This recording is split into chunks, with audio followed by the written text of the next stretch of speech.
করতে এসেছিলেন আমাদের নেতা, যেহেতু মৌলানা আব্দুল হামিদ খান ভাসানী তিনি বিশ্বমানের নেতা ছিলেন, যেহেতু তার নামে এই বিশ্ববিদ্যালয়, আমি বিনয়ের সাথে বিনীতভাবে আমাদের নেতাকে অনুরোধ করব, এই বিশ্ববিদ্যালয় কেন এই বিশ্বমানের একটা বিশ্ববিদ্যালয়ে আপনি রূপান্তরিত করতে পারেন।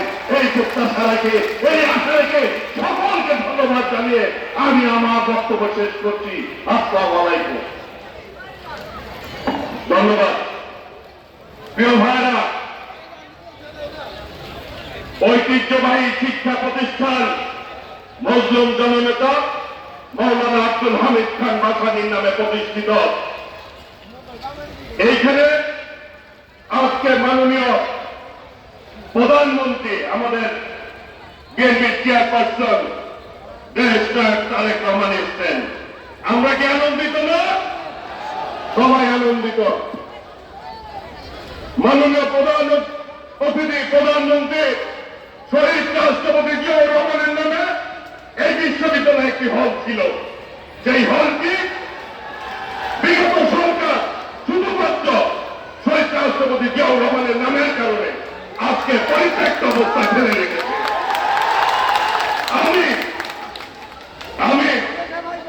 আপনি আমাকে মনোনয়ন দিয়েছিলেন, আপনার মনোনীত প্রার্থী হিসাবে টাঙ্গাইলবাসী আমাকে বিপুল ভোটে বিজয় অর্জন করেছে শুধুমাত্র আপনার কারণে। আমি এই বিশ্ববিদ্যালয়ের দুটি ভবন অতীব জরুরি হল, এই দেখো দুইটা হল অতীব জরুরি। একটি শহীদ রাষ্ট্রপতি জিয়াউর রহমানের নামে দরকার, আর একটি দেশ নেত্রী বেগম খালেদা জিয়ার নামে দরকার। এটা ছাত্রদের প্রাণের দাবি। একটি রিসার্চ সেন্টার দরকার,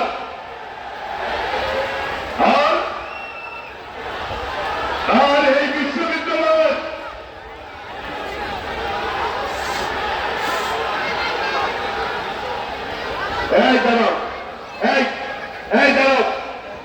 এই বিশ্ববিদ্যালয়ের একটি স্টেডিয়াম রয়েছে পিছনে, শহীদ রাষ্ট্রপতি জিয়াউর রহমানের নামে আমি খেলা উদ্বোধন করেছিলাম, ক্রিকেট খেলা। এই স্টেডিয়ামটি সবাই চায়, এটি উন্নত মানের হল জায়গা রয়েছে। আমি আপনার হাত ধরে রাজনীতি করেছি, আপনি আমাকে এই এলাকার মানুষের প্রতিনিধি হিসাবে প্রতিনিধিত্ব করার জন্য আপনি দিয়েছেন, ওনারা আমার আস্থা রেখে আমাকে নির্বাচিত করেছেন। আপনি আমাকে মন্ত্রী পরিষদের স্থান দিয়েছেন। টাঙ্গাইলে 35 বছর পরে টাঙ্গাইল সদর থেকে কেউ মন্ত্রী হয়েছে। কাজে মাননীয় আমার অভিভাবক, আমার প্রধানমন্ত্রী দলের চেয়ারম্যান, আপনি আমার এলাকার যে সমস্যা আছে প্রত্যেকটি নিজের এলাকা মনে করে, নিজের ছোট ভাই মনে করে আমার কাজগুলি করে দিবেন। এই নেতা আছে, ওই বাংলাদেশের জনপ্রিয় কোন নেতা আছে? সবাইকে হাত তুলে বলতে হবে নেতা আছে। সেই নেতা তারেক রহমান। এখন বক্তব্য রাখছেন আমাদের অভিভাবক, আমাদের নেতা, গণপ্রজাতন্ত্রী বাংলাদেশ সরকারের মাননীয় প্রধানমন্ত্রী বিএনপির চেয়ারম্যান দেশ নায়ক তারেক রহমান।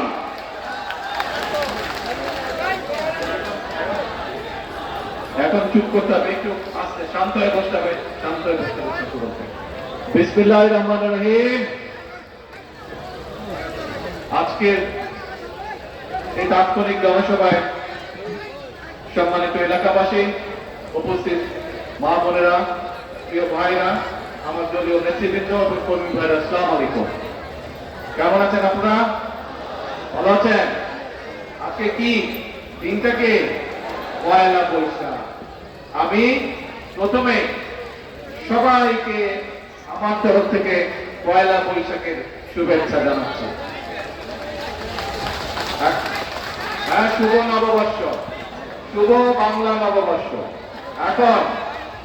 এখন প্রিয় ভাই বোনেরা, এই যে আমরা যেই জায়গাটায় এখন জনসভা করছি, এই মাত্র অল্প একটু এখান থেকে তাকালেই দেখা যায় এখানে একজন মানুষ শুয়ে আছেন। কে?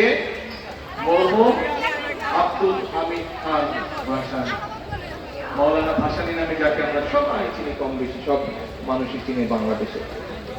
এই মানুষটা কিন্তু সারা জীবন এখানে, আমি এই আজকেই আমি প্রথম এসেছি এখানে। এখানে যখন এই বোনেরা আপনাদের একটু চুপ করে বসতে হবে, এত ঝগড়া করলে আমাকে না, চুপ করে বসতে হবে, শান্ত হয়ে বসতে হবে, একটু কষ্ট করে বসেন।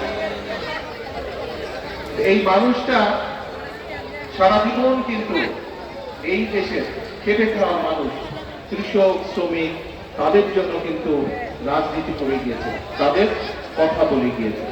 আমি আগে কখনো এখানে আসিনি, আজকেই প্রথম এসেছি আমি।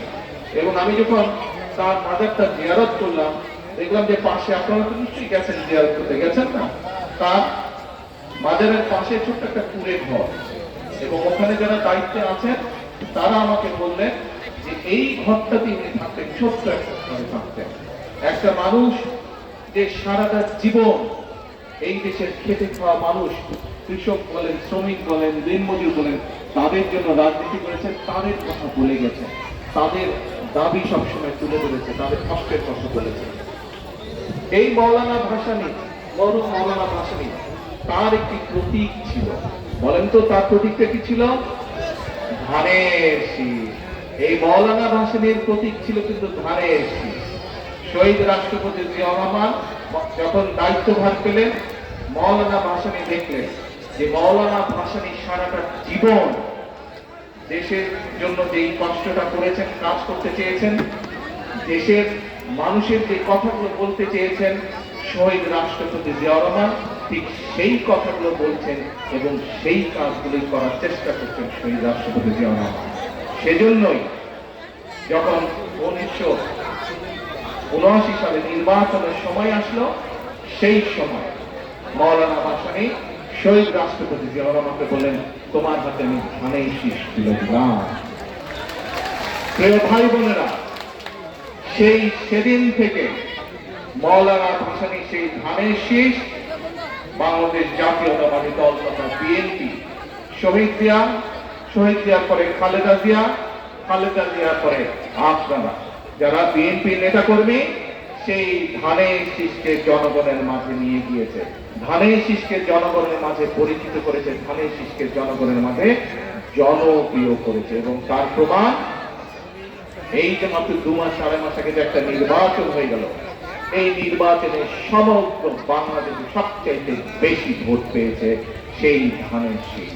এবং বাংলাদেশের মানুষের সমর্থন নিয়ে সেই ধানের শীষের দল বাংলাদেশ জাতীয়তাবাদী দল সরকার গঠন করেছে। প্রিয় ভাই বোনেরা, নির্বাচনের আগে আমরা কিন্তু দেশের মানুষের কাছে অনেকগুলো কথা বলেছিলাম। আমাদের যারা এই যে এখানে বক্তব্য রাখলো, যারা এমপি আছে, মন্ত্রী আছে, নেতৃবৃন্দ আছে, তারা যখন নির্বাচনের সময় বিভিন্ন জায়গায়, শুধু টাঙ্গাইল জেলার বিভিন্ন গ্রামে গঞ্জে সমগ্র বাংলাদেশে বিএনপির যত নেতা কর্মী আছে, তারা যখন গিয়েছে, বক্তৃতা বিবৃতি দিয়েছে, বক্তব্য রেখেছে, এরকম জনসভা করেছে নির্বাচনে, তখন কিন্তু কতগুলো কথা আমরা বলেছিলাম জনগণের সামনে। এই যে তার আগে, এই নির্বাচনের আগে বিগত গত 16 বছর ধরে আমরা দেখেছি কতগুলা তামাশার নির্বাচন হয়েছে। একবার দেখলাম 2014 সালে ভোটারবিহীন নির্বাচন হলো, একবার দেখলাম 2018 সালে নিশিরাতের নির্বাচন হলো, আবার দেখলাম 2024 সালে আমির নির্বাচন। এই একটা নির্বাচনে আপনারা ভোট দিতে পেরেছিলেন? এই যে গত 15-16 বছর নির্বাচন হয়েছে, 3-4 নির্বাচনের নামে যে প্রয়োজন হয়েছে, আপনারা কেউ ভোট দিতে পেরেছিলেন? ভোট কেউ এই দেশের মানুষ ভোট দিতে পারেনি। আমরা কি দেখলাম সেই 14-15 বছর? এই যে আমি এখন যেখানেই যাচ্ছি, এই যেখানে হিংসায় করলো এই বিশ্ববিদ্যালয়ের এই কাজগুলো করতে হবে, আপনারা বলছেন হল করতে হবে, অফিসিয়াল করতে হবে। বিভিন্ন জায়গায় যখন যাচ্ছি, নির্বাচনের সময় যখন আমি বিভিন্ন জায়গায় গিয়েছি, বলে হাসপাতাল করতে হবে, স্কুল করতে হবে, কলেজ করতে হবে, রাস্তা ঠিক করতে হবে, ব্রিজ কালভার্ট ঠিক করতে হবে। তবে হলোটা কি? 16-17 বছর এই যে যারা ক্ষমতা ছিল, হলোটা কি? শুধুই কি আমির নির্বাচন হলো? শুধুই কি নিশিরাতের নির্বাচন হলো? শুধুই কি ভোটারবিহীন নির্বাচন হলো? তাই বোঝা হয়েছে। কারণ যদি উন্নয়নই হতো, এলাকার কাজ হতো, তাহলে তো মানুষের দাবি দাওয়া দিত না মানে। এখন 12 তারিখে নির্বাচন হলো, তার আগে আমরা কি দেখলাম? 2024 সালে ধীরে ধীরে মানুষ রাজপথে নেমে আসছে। রাজপথে নেমে এসে ওই যে যারা 5ই আগস্ট পালিয়ে গিয়েছে এই দেশ ছেড়ে, তাদের বিরুদ্ধে বাংলাদেশের মানুষ প্রতিবাদ করে উঠল। কারণ বাংলাদেশের মানুষকে ভোট দিতে দেওয়া হয়নি গত 1 যুগেরও বেশি সময় ধরে। বাংলাদেশের মানুষকে কথা বলতে দেওয়া হয়নি 1 যুগেরও বেশি সময় ধরে। বাংলাদেশের মানুষের চিকিৎসার ব্যবস্থা ঠিকভাবে করা হয়নি 1 যুগেরও বেশি সময় ধরে। বাংলাদেশের মানুষের সন্তানদের লেখাপড়ার জন্য স্কুল কলেজগুলো ঠিকভাবে ঠিক করা হয়নি। বাংলাদেশের উপজেলা পর্যায়ে ধরে হাসপাতালগুলোতে ডাক্তার নাই, ওষুধ নাই, এই অবস্থা চলছে অরাজকতা। এবং শুধু এইগুলো না, এইগুলোর পাশাপাশি দেখলাম যারাই তাদের এসব অন্যায়ের বিরুদ্ধে প্রতিবাদ করতে চেয়েছিল, যারাই প্রতিবাদ করেছিল, হয় তাদেরকে গুম করা হয়েছে, না হয় তাদেরকে খুন করা হয়েছে, তা না হলে তাদের নামে বেনামি মামলা দিয়ে দেওয়া হয়েছে।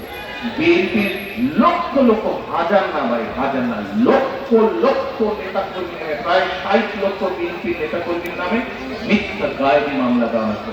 এখানেও বিএনপির অনেক নেতা কর্মী আছেন যাদের নামে গায়েবী মামলা ছিল, আছে না? হাত তুলতে নেই বা রোজ কতদিন আছে গায়েবী মামলা দেওয়া হয়েছে।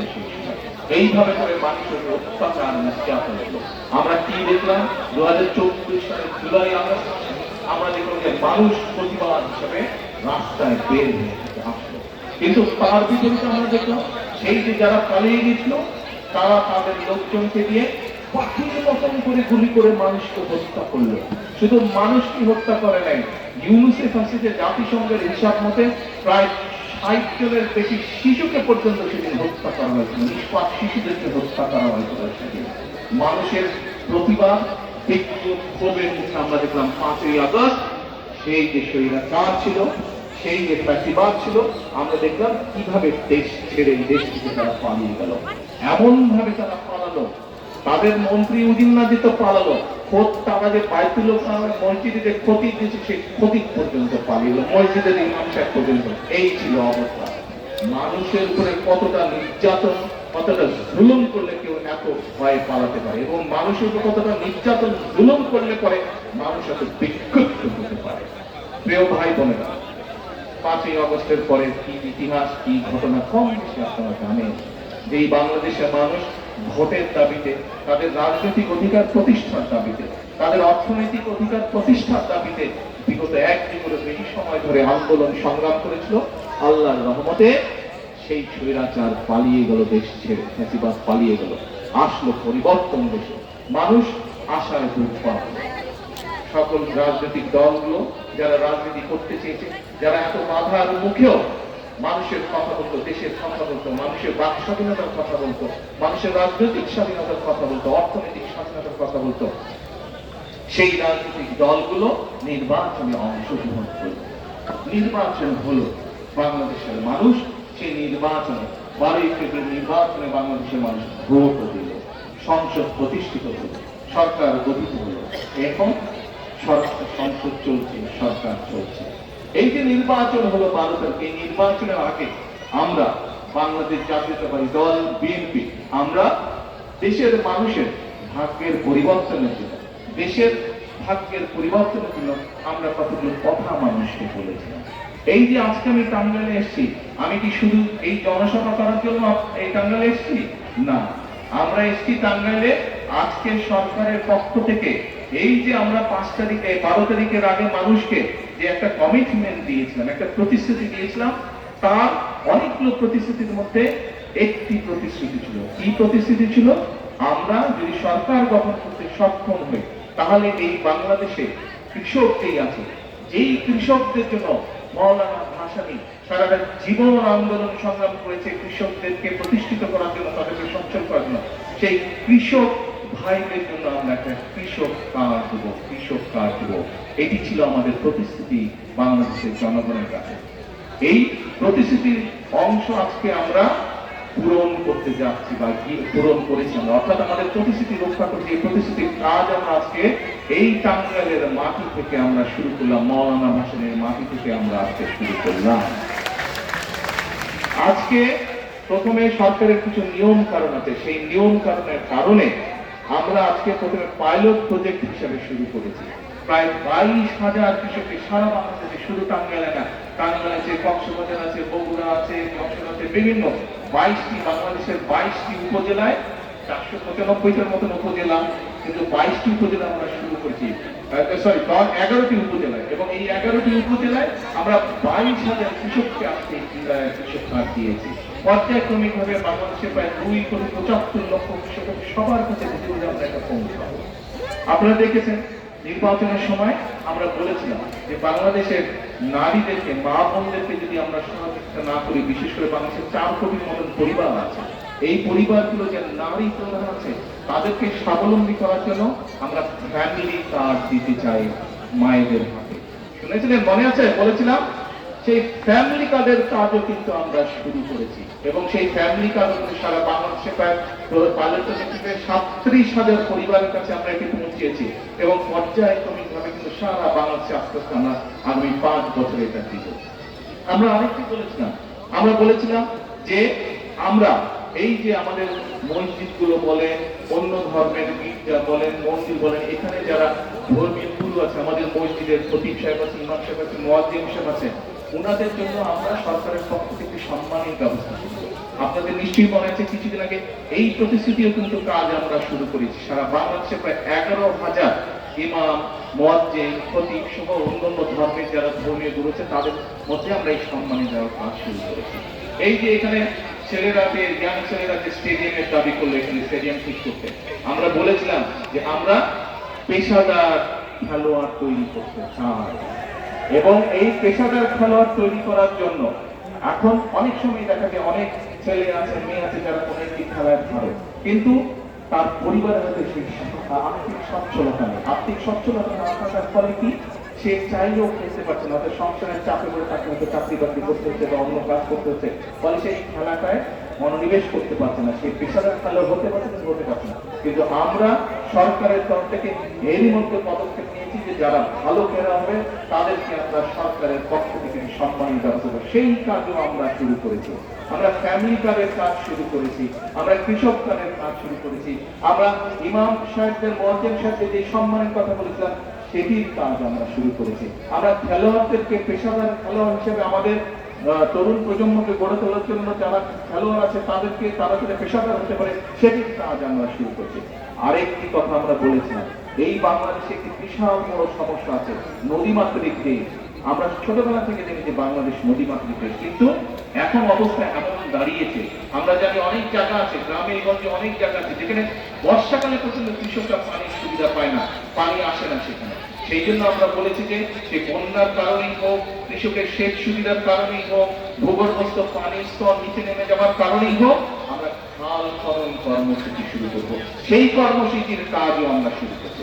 এখন আরো আছে, এরও আছে, কিন্তু সময় কম, বেশি লম্বা করবো না বক্তৃতা। এখন আপনাদের কাছে আমার একটা জিজ্ঞাসা, আপনাদের কাছে আমার একটা জিজ্ঞাসা, এই ছাত্র সরকারের কথা শুনেন না, আমি কি কথা বলতে পারি, আমার কথা শুনেন। এই যে যেই কাজগুলো বললাম এতক্ষণ আপনাদের সামনে, যে পরিকল্পনা বললাম, এখন ভাই আমাদের কত মনোযোগ দিয়ে শুনছেন আমার কথা? কে কে আমার কথা মনোযোগ দিয়ে শুনেন নাই হাত তুলেন? শোনেন নাই কে কে হাত তুলেন? তাহলে সবাই শুনছেন? শুনছেন কে লাগার আবার হাত তুলেন? আচ্ছা, এই তো চালা গুড। এখন আমাকে বলেন, এই যে যেই কাজগুলো আমরা করতে চাইছি, যেই কাজগুলোর কাজ শুরু করে দিয়েছি আমরা, এই আপনাদের নির্বাচিত সরকার, বিএনপি সরকার যেই প্রতিশ্রুতি দিয়েছেন, আমরা প্রতিশ্রুতি মোতাবেক কাজ শুরু করেছি। এখন এই কাজগুলোতে যদি সফল হই আমরা, উপকারটা কাদের হবে বলেন তো? আমরাটাকে হ্যাঁ, জনগণ। কোন জনগণ? সারা দেশের জনগণ, বিশেষ করে যারা ডিস্ট্রিক্ট থাকে, গ্রামে থাকে, গঞ্জে থাকে, এই মানুষগুলোর উপকার হবে, এলাকার মানুষের উপকার হবে। এখন 5 তারিখের পরে 12 তারিখে নির্বাচন হলো, 17 তারিখে সংসদ শুরু হলো। 17 তারিখে আমরা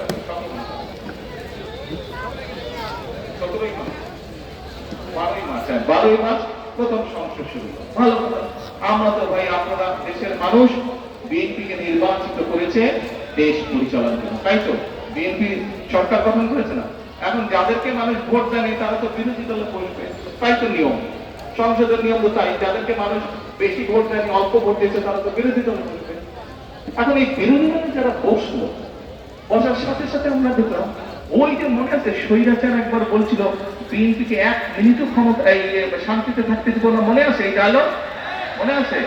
এই যে খালেদা জিয়া যখন একবার সরকার গঠন করলো, তখন ওই পাশে যারা বিরোধী দলে ছিল তারা বললো যে 1 মিনিটও বিএনপিকে শান্তিতে থাকতে দিব, একদম সংসদে বলছিল, মনে আছে? একদম পত্রিকার পাতায়। ও বাবা, আমরা দেখি যে এখন যারা বিরোধী দলে বসছে এরাও একই কাজ শুরু করে দিয়েছে। ওই যে স্বৈরাচারের ভূত এদের উপরে আসর করে গেছে, এদের উপরে আসর করে গেছে।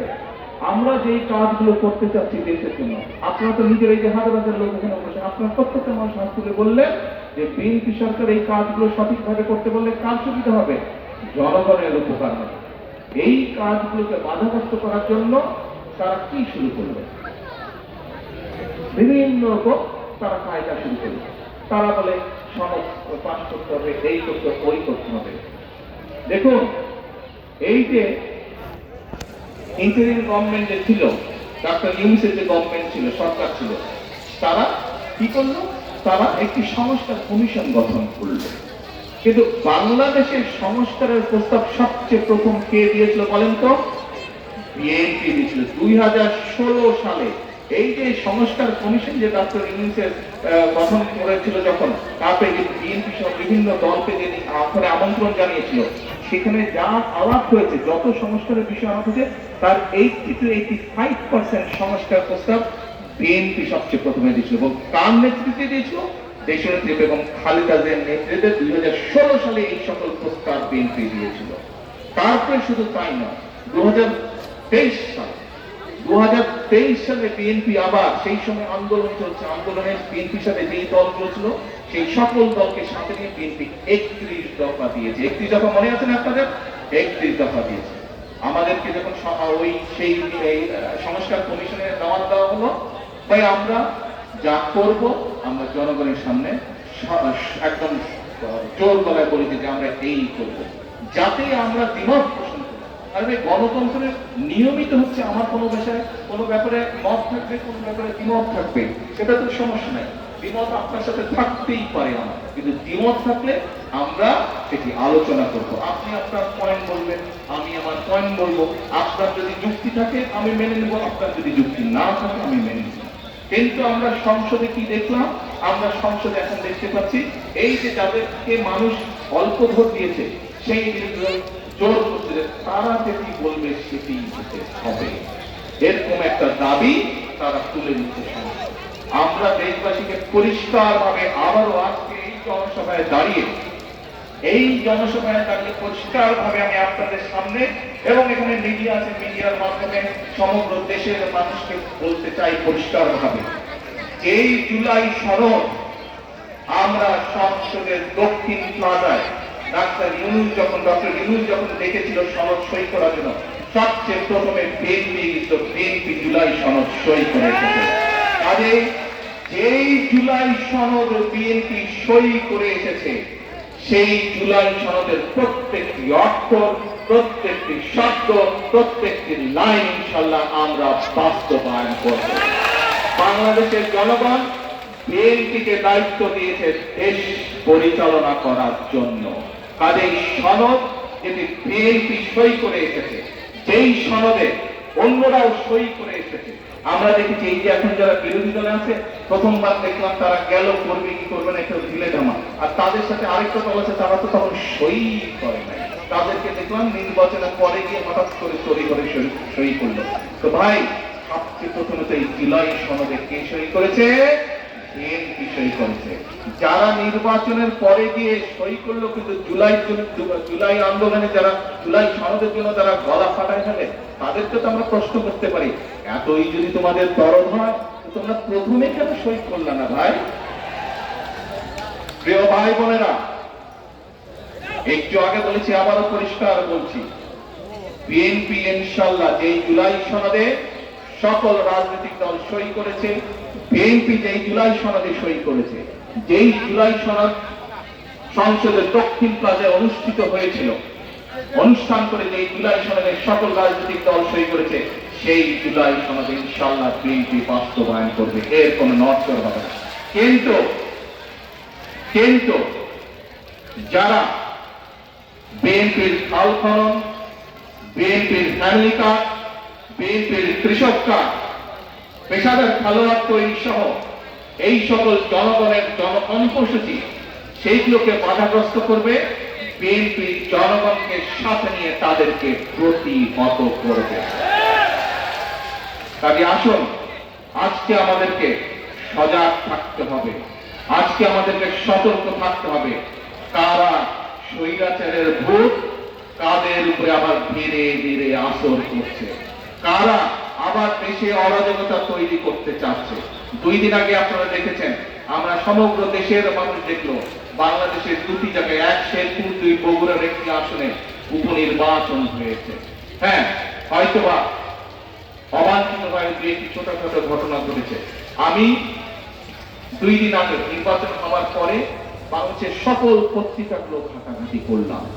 পত্রিকার কোনো খবরে কিন্তু কোন জায়গায় কোনো যে অবাঞ্ছিত ঘটনা ঘটেছে, কোনো জায়গায় অপ্রীতিকর ঘটনা ঘটছে, তেমন কোনো নিউজ নাই। ছোটখাটো 1-2টা হালকা ঘটনা আছে নিউজ, কিন্তু অভিযোগ করার মতো বড় পত্রিকা না। বাংলাদেশের যত বড় বড় পত্রিকা আছে সবগুলো আমি পুঙ্খানুপুঙ্খ নিউজটা পড়লাম, দেখলাম, খোঁজ করলাম, কোথাও কোনো ঘটনা নাই।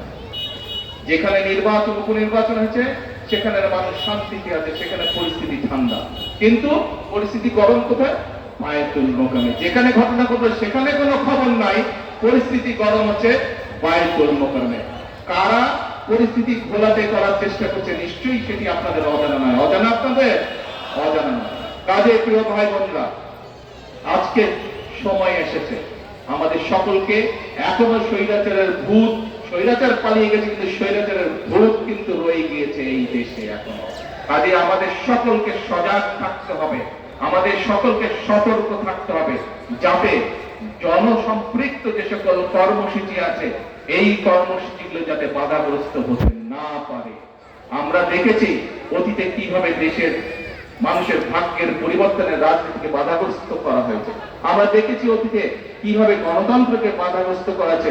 গণতন্ত্রের কথা বলে, জনগণের কথা বলে, জনগণের স্বার্থের বিরুদ্ধে কাজ তারা করেছিল, কি কি কাজ করেছে এগুলো আমাদের জানা আছে। কাজেই আমাদেরকে সতর্ক থাকতে হবে। আসুন, এই বাংলাদেশ হচ্ছে আমার, আপনার, আমাদের সকলের শেষ ঠিকানা। এদেশেই আমরা জমেছি, এই দেশেই আমাদেরকে মরতে হবে। বিদেশে কোনো আমাদের ঠিকানা নেই, এই দেশই আমাদের ঠিকানা। যেহেতু এই দেশ ঠিকানা, সেজন্য এই দেশটিকে আমাদেরকেই গড়ে তুলতে হবে, এই দেশটিকে আমাদেরকে ঠিক করতে হবে। কাদেরকে ঠিক করতে হবে? জনগণকে সাথে নিয়ে, সকলকে একসাথে নিয়ে আমরা এই দেশকে ইনশাআল্লাহ গড়ে তুলব। এই দেশকে আমাদের সেই প্রত্যাশিত বাংলাদেশ আমরা গড়ে তুলব। আমাদেরকে সজাগ থাকতে হবে সেই সকল দলগুলোর বিরুদ্ধে, সেই সকল মানুষগুলোর বিরুদ্ধে যারা বিভ্রান্তি ছড়াতে চায়। কাজেই আজকে এই মওলানা ভাসানীর মাজারের পাশে দাঁড়িয়ে যে মানুষটি সারা জীবন কৃষকের কথা বলে গিয়েছে, যে মানুষটি সারা জীবন খেটে খাওয়া মানুষের কথা বলে গেছে, আজকে সেই মানুষগুলোর স্বার্থ যাতে কেউ ব্যাঘাত ঘটাতে না পারে, সেই জন্য আমরা সতর্ক থাকবো, সজাগ থাকবো, সকলকে একসাথে নিয়ে আমাদের বাংলাদেশ আমরা গড়ে তুলবো। এবং সেই জন্য সবসময় আমি একটি কথা বলি, গর্ব কাজ, গর্ব দেশ, সবার আগে কে? সবার আগে কে? বাংলাদেশ।